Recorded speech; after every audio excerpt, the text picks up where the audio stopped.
Bonjour, bon week-end, bienvenue en Normandie pour votre émission Dimanche en politique. Il y a 3 ans, il devenait le premier président de la Normandie réunifiée. Aujourd'hui, quel bilan fait-il de son action à mi-mandat?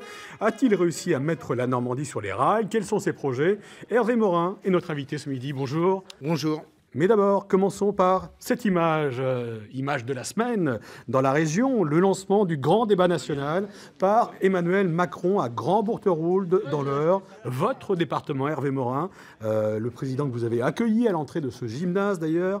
Un débat en plein mouvement des Gilets jaunes. Emmanuel Macron qui s'est exprimé devant 600 maires de la région pendant 7 heures de temps. Est-ce que vous êtes resté jusqu'au bout ? Non, je ne suis pas resté jusqu'au bout parce que pour tout vous dire, j'ai été happé par vos confrères. Et entre Marc-Olivier Fogiel et vos confrères de France Info, je suis parti au bout de 3 heures et j'ai suivi la suite sur une chaîne d'infos. Honnêtement, disons-le, l'exercice a été réussi. La configuration était assez maligne parce qu'elle était en proximité.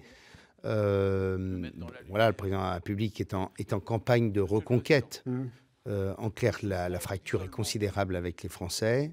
J'ai jamais vu autant de haine à l'égard d'un chef de l'État. J'étais dans un gouvernement où pourtant le président de la République n'était pas tous les jours encensé. C'était Nicolas Sarkozy, mais c'est rien par rapport à ce que j'entends quand on parle. Alors qu'est-ce que vous lui souhaitez? Parce qu'on est encore en période de vœux. Qu'est-ce que vous lui souhaitez au président de la République? C'est de réussir ce grand débat? Je ne suis pas dans la majorité, mais ce que je ne veux pas, c'est que le pays sombre dans le chaos. Et pour cela, ce que je souhaite, c'est qu'il puisse bâtir un socle de confiance suffisant pour que le reste du quinquennat ne soit pas inutile. Ça va être compliqué. C'est pas un exercice facile. Il va pas falloir de dérapage toutes les semaines. Et puis, il va y avoir surtout un exercice très, très, très difficile qui va être la synthèse de tout cela pour ne pas faire dans la déception. Alors, ça peut déboucher sur quoi, justement, ce grand débat? Il y a 4 thèmes génériques, on le sait, hein. La transition écologique, la fiscalité, l'organisation de l'État, le débat démocratique. Est-ce que vous croyez très sincèrement qu'il peut sortir quelque chose? Puisqu'il y a il va falloir. Des avis très différents. C'est-à-dire que vous allez avoir sur à peu près tout. Vous allez avoir un catalogue de mesures. La Redoute sera un petit catalogue par rapport à ce qui va sortir de tout cela.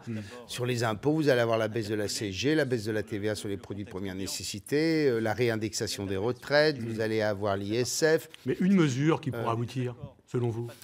Ça, c'est une seule. Écoutez, je pense qu'il y aura au moins celle sur la fracture démocratique. Les Gilets jaunes ont exprimé ce que ressentent les Français, ce que ressentaient les Français, c'est-à-dire l'éloignement du pouvoir, la verticalité du pouvoir, le rejet, quoi du moins, les corps intermédiaires vécus comme l'ancien monde qui devait disparaître, etc. Et ce que demandent les Gilets jaunes, et ce que demandent les Français plus globalement, c'est de la proximité, c'est de faire en sorte que le pouvoir soit exercé au plus proche de nos compatriotes, dans un système de co-construction autant que possible, comme nous le faisons à la région. On va parler des Gilets jaunes, si vous voulez bien, dans un instant, mais on va voir une autre image, Hervé Morin, puisque c'est un Normand qui va piloter ce débat national pendant 2 mois. Sébastien Lecornu, vous le connaissez bien, puisque... Oui, c'est un bon copain. C'est un bon copain. Oui. Il est bien dans son poste, c'est un bon élu. Sébastien Lecornu, c'est à peu près le contraire de l'ensemble de l'équipe ministérielle. C'est-à-dire que vous avez affaire à des super technos qui, bien souvent, ont oublié ce que représentait le peuple français. Et Sébastien, c'est l'inverse. Il a toujours fait de la politique. Il n'a fait que cela. Et il a une intuition et une volonté, un engagement qui est important. Et donc, il sera parfait dans ce rôle-là. Et d'ailleurs, certains disent qu'il pourrait être candidat tête de liste au régional de 2021. Ça, on n'est pas là. On n'en parle pas pour l'instant. Ça, je jure, en 2021, si vous et moi, on connaissait la configuration politique dans laquelle sera le pays. Mais vous, votre avenir, justement, en 2021, vous pensez déjà à éventuellement vous présenter? Mais moi, je l'ai dit, je suis passionné par ce que je fais, j'adore ce que je fais. J'ai cette chance incroyable que d'être à la tête d'une région que j'adore, qui m'a tout donné. Voilà, moi, Donc, un mandat, c'est bien, 2, c'est mieux? 2, c'est... Oui, parce que j'ai le sentiment que tout ne sera pas fait. D'ailleurs, tout ne sera pas fait. Et d'ailleurs, tout n'est jamais fait quand on est élu. J'ai le sentiment d'être à ma place, j'ai le sentiment d'être en osmose avec une région que je connais par cœur. Donc ça veut dire que vous êtes partant pour un 2e mandat? Ouais, très concrètement. Très clairement, comme vous le savez, j'ai toujours dit que je ne voulais pas être ministre. etc. Donc, je n'ai pas de débat là-dessus. Si la santé me le permet, si la situation politique le permet, etc., il est évident que je proposerai aux Normands de continuer la route que nous sommes en train de tracer. Alors, ce grand débat peut-il apaiser la colère qui s'est exprimée à travers ce mouvement des Gilets jaunes, avec des actions qui sont devenues de plus en plus violentes ces derniers week-ends, des scènes d'affrontements dans les rues de Rouen et de Caen au cours de ces premiers week-ends du mois de janvier. Est-ce que vous dites, comme un autre élu de l'Eure, on parle beaucoup de l'Eure en ce moment, Bruno Le Maire, ça suffit ? Bah, moi, comme vous le savez, j'ai soutenu le mouvement des Gilets jaunes dès le départ, tout au moins la cause qu'il défendait, parce que je trouvais qu'il y avait des fractures qui étaient absolument insupportables, qu'on oubliait de s'adresser à une partie de nos compatriotes, qu'on s'adressait simplement à la France qui réussit, à la France des métropoles. Je trouvais que la question de la fracture territoriale, c'était un vrai sujet. Quand je me souviens encore du chef de l'État venant dans l'Orne, dans une école je pensais qu'il allait parler de ruralité, d'aménagement du territoire, et en fait il avait simplement fait une opération de com en mettant un studio de télévision au milieu d'une salle de classe. Bon, et donc il y a la fracture démocratique, il y a la fracture sociale et il y a la fracture territoriale. Et tout cela, me semblait-il, devait être entendu par l'exécutif. Donc j'ai défendu beaucoup de ces causes. Au début même, quand tout le monde, pour tout vous dire, la première fois que je l'ai dit, c'était sur un plateau de radio, et tout le monde m'a dit, mais qu'est-ce que tu fais ? Je dis, voilà, je pense que ces sujets-là, c'est des sujets qui méritent qui sont respectables. Vous avez l'impression justement ce que je ne respecte pas, c'est la violence à laquelle on assiste aujourd'hui. Je dis, ok, on peut avoir tous les ressentiments sur l'exécutif, sur le président de la République.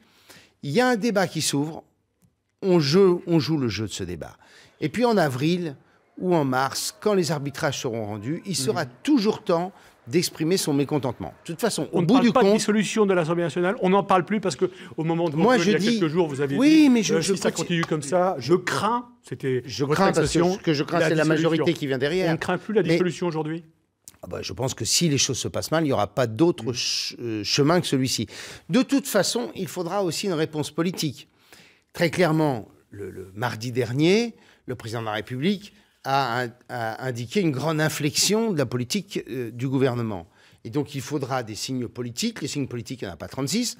Le premier, c'est changer de gouvernement. Et le second, c'est de procéder à une dissolution et de dire aux Français, ou un référendum, et de dire aux Français... Et à quel moment, précisément, à quel moment vous le fixez, ça ? On verra, mais on ne peut pas se payer tous les samedis des manifestations violentes, 80 000 policiers et gendarmes essayant d'assurer la sécurité des villes de France. Il y a un moment où il faudra faire en sorte que, si les choses continuent, on soit en mesure de dire aux Français, tout ça n'est plus supportable, vous allez choisir votre destin. Alors, le mouvement des Gilets jaunes, effectivement, a été émaillé de violences entre forces de l'ordre et manifestants. Plus de 1700 blessés en France en moins de 2 mois. Jacques Toubon, le défenseur des droits, vous avez certainement suivi cette semaine, a demandé la suspension des lanceurs de balles de défense, ces armes utilisées par les forces de l'ordre. On va écouter Chloé Tessier. C'est une des porte-paroles des Gilets jaunes dans l'agglomération caennaise. Elle vous interpelle à ce sujet, justement. Écoutez-la. Hervé Morin, bonjour. Dans un contexte de plus en plus tendu, on entend hélas peu parler des violences policières vis-à-vis des Gilets jaunes. Il y a eu ici à Caen un blessé grave qui s'est pris un flashball en pleine tête et un jeune homme qui a été passé à tabac par des membres des forces de l'ordre avec une plainte qui était déposée auprès de l'IJPN. Vous, que pensez-vous de cette situation extrêmement tendue et des violences policières faites aux Gilets jaunes ? Voilà votre réponse, Hervé Morin, justement. Oui, mais... que vivent aussi nos policiers, nos gendarmes, quoi. J'ai envie de dire, sont des hommes, ils ont des familles, ils vivent des moments probablement où la peur finit par arriver, parce que quand on voit des déferlements de violence comme cela, ils ont beau avoir été formés pour cela, construits pour mener des opérations de maintien de l'ordre. Ce sont des hommes et des femmes. Mais ça veut dire que vous choisissez votre camp, là, Non, je ne choisis pas de camp. Je pense que les violences policières sont inacceptables autant que les violences des Gilets jaunes. Mais je vous rappelle quand même que nos policiers et nos gendarmes vivent des situations ahurissantes. Vous avez vu les images.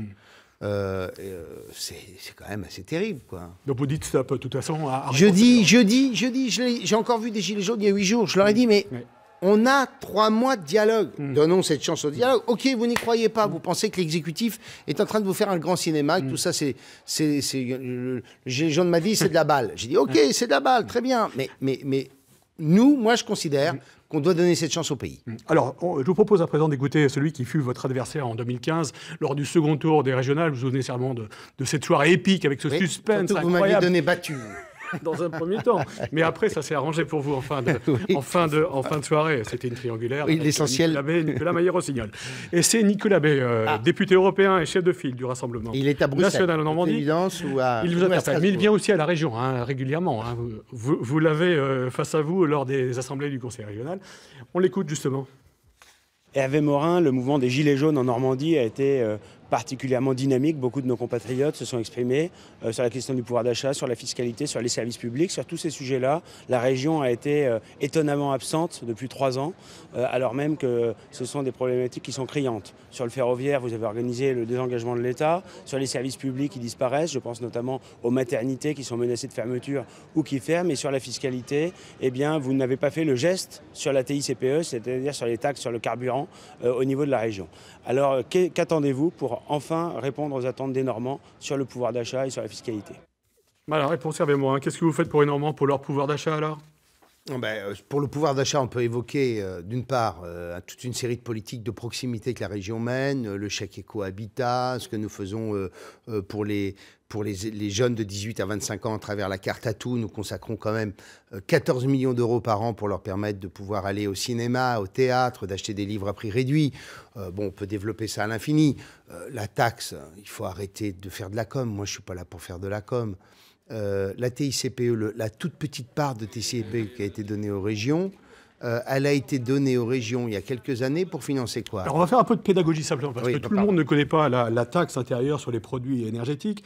En Normandie, on est resté à on va être très clair, 2,5 centimes par litre de gasoil ou de super prélevé, donc par la région. Non, par l'État, et puis redonné et dont une petite partie redonnée aux régions. Mais bon, en Rhône-Alpes, elle est moins élevée. En Corse, il n'y en a pas, par exemple. Écoutez, on n'a pas touché... si on continue dans la pédagogie, la région ne vit pas d'impôts qu'elle décide, sauf à la marge, à hauteur de 3 ou 4% de son budget. Elle perçoit de l'État des parts d'impôts nationaux, divers et variés. Bien. Est-ce que ça ne serait pas un geste politique, justement? D'accord, mais le geste politique... Vous allez me dire quoi? Si je réduis mes ressources de quelques millions d'euros, cette TICPE, elle a été accordée pour financer les grands programmes d'infrastructure et puis pour financer l'université et la recherche. Bien, je fais quoi? Je ne finance plus les labos et les centres de recherche de Normandie? C'est ça, préparer l'avenir de la région? Je ne finance plus les grands programmes d'infrastructure dont on a tellement besoin? Voilà, et pourquoi, au bout du compte? 1 centime, parce que les collectivités qui l'ont fait, ça va... 2 centimes 50. Oui, non, mais les collectivités qui l'ont fait, c'est 2 centimes. Ouais, même pas. Souvent, j'ai regardé, c'est 2 ou 3 centimes d'un plein. Je veux dire, attendez, bon, alors ok, on peut faire de la com, moi je veux bien faire toute la com qu'on veut, mais ce que je crois, c'est qu'il faut être sérieux sur ces sujets-là, et que la question qui était posée par les Gilets jaunes, c'était pas de la baisser, la taxe, c'était qu'elle n'augmente pas. Et deuxièmement, ce que je dis, c'est qu'il faut rebâtir notre fiscalité environnementale pour prendre en compte un élément simple, c'est que le Parisien et l'habitant du département de l'Eure, il n'a pas les mêmes conditions pour aller au travail. Parce que le Parisien, il a la carte, il a son passe Navigo.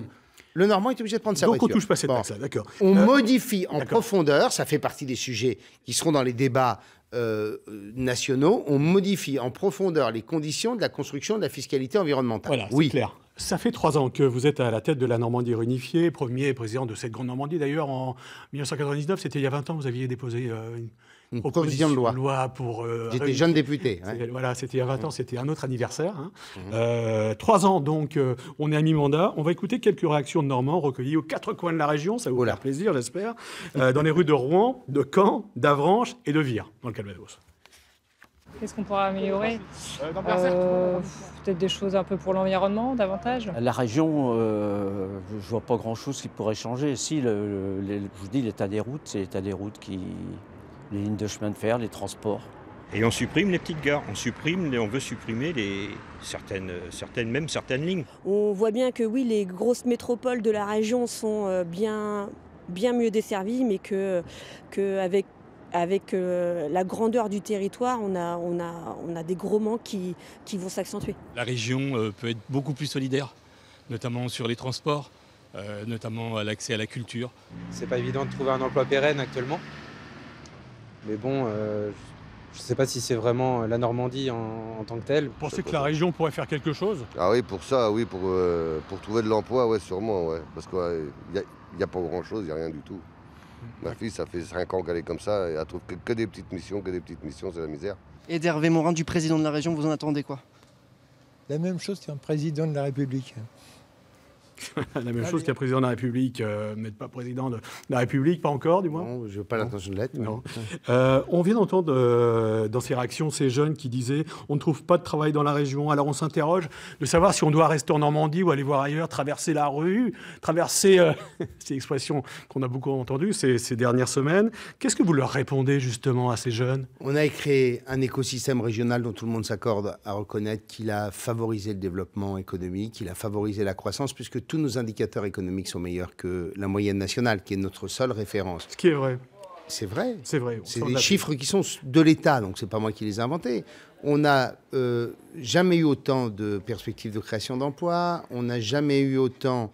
On a la plus forte réduction de défaillances d'entreprises, on a la plus forte création d'entreprises, on a des chiffres à l'exportation qui sont meilleurs que la moyenne nationale, et on a des intentions d'embauche qui sont les plus élevées de toutes les régions françaises. Il y a quand même, par exemple, pour prendre un chiffre simple, il y a 21 000 emplois industriels non pourvus. Il y a des bassins d'emploi entiers qui sont sans chômage. Dans la Manche, que vous connaissez bien, on est quasiment en plein emploi. Mais alors, il y a des zones, il il y a des bassins d'emploi où les choses... Aux jeunes qui s'interrogent aujourd'hui, je leur dis, il y a un avenir en Normandie. Il y a un avenir en Normandie. La seule chose, c'est qu'il nous faut modifier notre régime d'orientation. Nous allons le faire à partir du mois de septembre, puisque nous aurons enfin la compétence pour que nos jeunes connaissent des métiers qui aujourd'hui ne sont pas connus et sur lesquels il y a la possibilité de se construire une carrière professionnelle. Tous les emplois industriels, toute une série d'emplois de services. Parce qu'aujourd'hui, l'orientation est ainsi bâtie que nos jeunes ne connaissent pas les métiers. Nous avons fait des Olympiades des métiers pour cela, pour que nos jeunes, il y en a eu 25 000 qui sont venus voir 57 métiers avec des jeunes apprentis motivés, passionnés, qui se battent pour représenter la France aux Jeux Olympiques des métiers. Bien. Donc il y a la question de l'orientation, il y a la question de la formation des demandeurs d'emploi. Immense travail que mène David Marguerite, notre vice-président, sur le sujet. Adapter les formations pour que ces formations correspondent aux besoins de l'économie. Pourquoi? Parce que vous savez, attendez, je termine sur un sujet. Quand vous allez visiter des entreprises, elles vous disent, sur un certain nombre de compétences, je pense par exemple à Safran, que je suis allé visiter il n'y a pas très longtemps. Le patron de Safran me dit, j'ai créé 300 emplois. Mais sur les 300, 150, j'ai été les chercher ailleurs qu'en Normandie parce que je n'avais pas les qualifications, dès lors que c'est des qualifications élevées. Et donc, on a un immense besoin de reconfiguration. On a créé 2000 postes, 2500 places d'apprentis supplémentaires. On a 2000 apprentis qui sont rentrés en formation en plus. Bref, on fait feu de tout bois. Mais quand on part d'une situation qui est la nôtre, en effet, avec des déficits de qualification, des déficits de formation, c'est compliqué. Mais moi, je sais aussi qu'il y a des milliers d'entreprises en Normandie qui recherchent des qualifications, des compétences et des emplois. La Normandie est sur de bons rails. Donc, selon vous, voilà, pour reprendre l'expression, on va parler des trains. Non, mais je termine. Je ne dis pas... Je ne dis pas que c'est aussi simple que ça de trouver un boulot aujourd'hui en Normandie, mais il y a énormément d'emplois non pourvus. Alors, on va parler des trains. C'est devenu un marronnier dans la région, pas depuis que vous êtes à la tête justement de la Normandie. Ça fait 40 ans qu'on en parle, de ce serpent de mer dans la région. On sait que l'année prochaine, les choses doivent s'améliorer sur les grandes lignes. Ça doit commencer.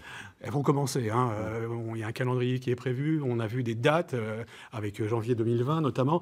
Et l'arrivée de ces rames toutes neuves et tout le confort à bord, du chauffage, de l'eau dans les toilettes. Non, mais c'est pour reprendre. Oui, parce qu'aujourd'hui, on n'a souvent pas d'eau ni de chauffage. Oui, voilà. On aura même le Wi-Fi. On va quitter le Moyen-Âge ferroviaire. À propos de train, on va écouter une question de Nicolas Mayer-Rossignol, conseiller régional socialiste. Il vous interpelle. Écoutez.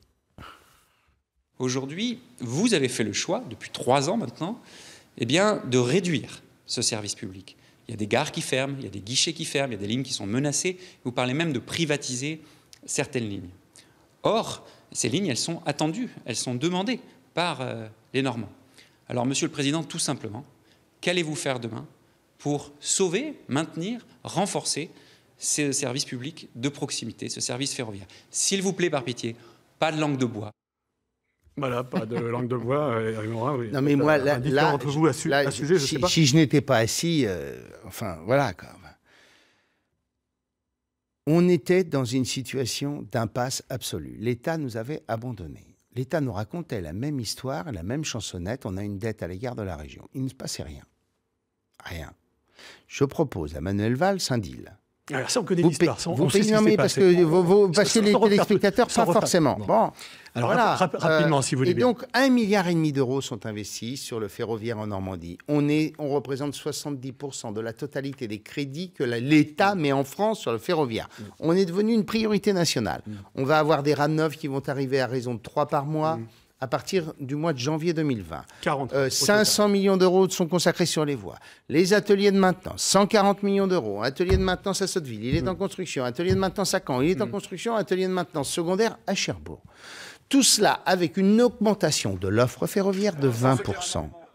On va passer, par exemple, sur le Paris-Rouen-Le Havre, de 13 allers-retours à 17 allers-retours. Oui, alors, puisqu'on en parle, mais répondez-moi dans un instant, si vous voulez bien. Non, alors, les petites lignes, on supprime aucune petite ligne. Bon, donc il faut arrêter de raconter des histoires. Oui, on supprime pas les petites gares qui ne fonctionnent pas, qui ont peu de passagers. Oui, on ferme des petites gares. Je prends par exemple une gare. Attendez, je vais prendre un...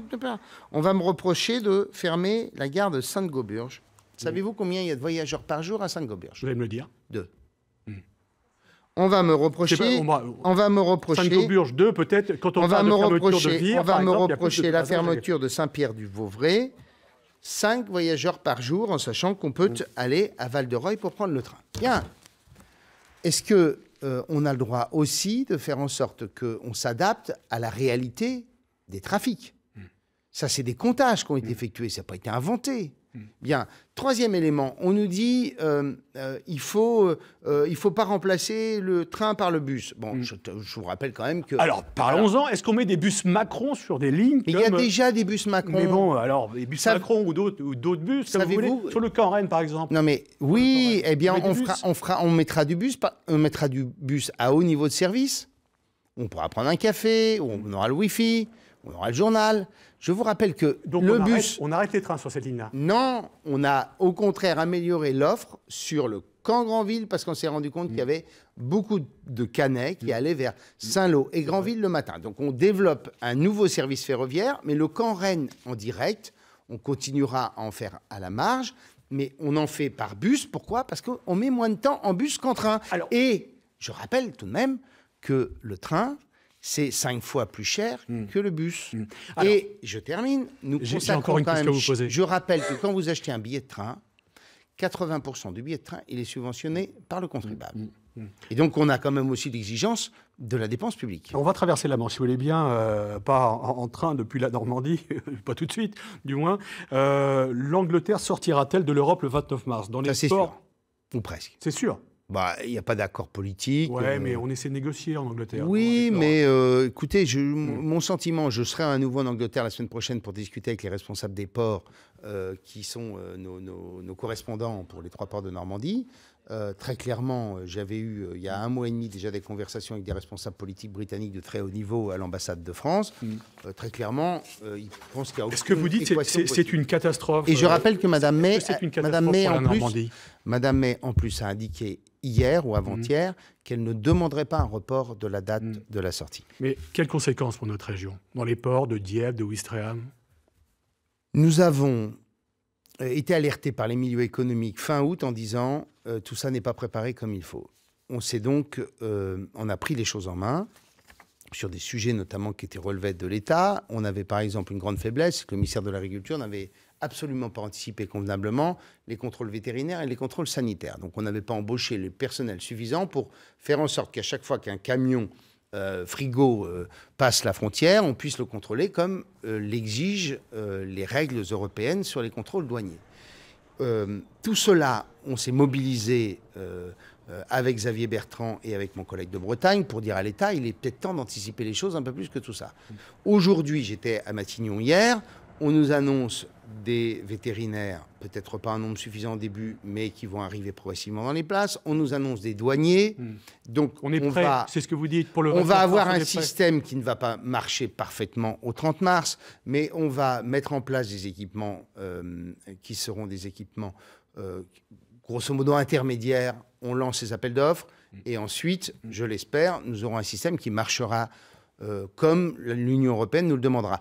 Mais très clairement, ça va être pour la région Normandie un enjeu gigantesque. Avant de refermer cette édition, je voudrais vous poser une question sur l'organisation du 75e anniversaire du débarquement. On en sait plus là ? Le lieu de la cérémonie, qui est habité, le président américain, il sera là ? On ne sait rien de tout ça. Les seules choses qu'on sait de l'Élysée, c'est que le président de la République veut une manifestation qui soit très différente des autres. D'accord. Mais la présence de Donald Trump, on ne sait pas. On ne sait pas. On ne sait rien de tout ça. On ne sait rien. Non. Et on est à 5 mois d'événement. Bah écoutez, appelez l'Élysée. On va refermer cette édition et on va retrouver notre dessinateur Maison Chonu qui revient sur l'actualité de la semaine en couleur. Bonjour à tous. Alors, après avoir écrit sa lettre aux Français, le président a commencé sa tournée, où ça tombe bien, en Normandie. Alors, contrairement à Theresa May, Emmanuel Macron sait depuis longtemps qu'il ne peut pas compter sur un gilet jaune pour sortir la tête de l'eau et que finalement, c'est en s'agrippant à la bonne vieille écharpe tricolore qu'il pourra refaire surface. Alors après avoir appris quelques rudiments de normand, le président a inauguré son Tour de France par la commune de Grand-Bourteroulde dans l'Eure.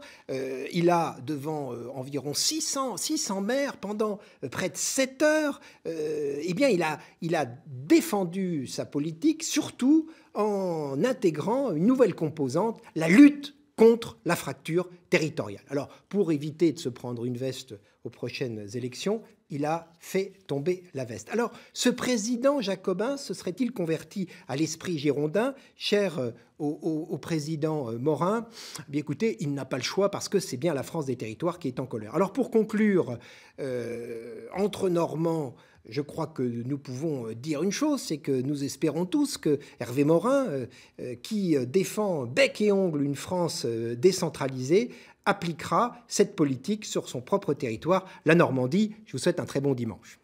Voilà, bon dimanche Chonu. Merci Hervé Morin d'avoir été notre invité dans cette émission Dimanche en politique. On retiendra que vous avez annoncé que vous étiez prêt pour un deuxième mandat. Oui, mais ça, c'était pas une nouvelle. Hein. Non, mais bon, c'est au moins très officiel. Qu'est-ce qu'on pourrait vous souhaiter pour 2019 ? Que la Normandie se porte de mieux en mieux. Merci Hervé Morin. Un bon week-end et à très bientôt.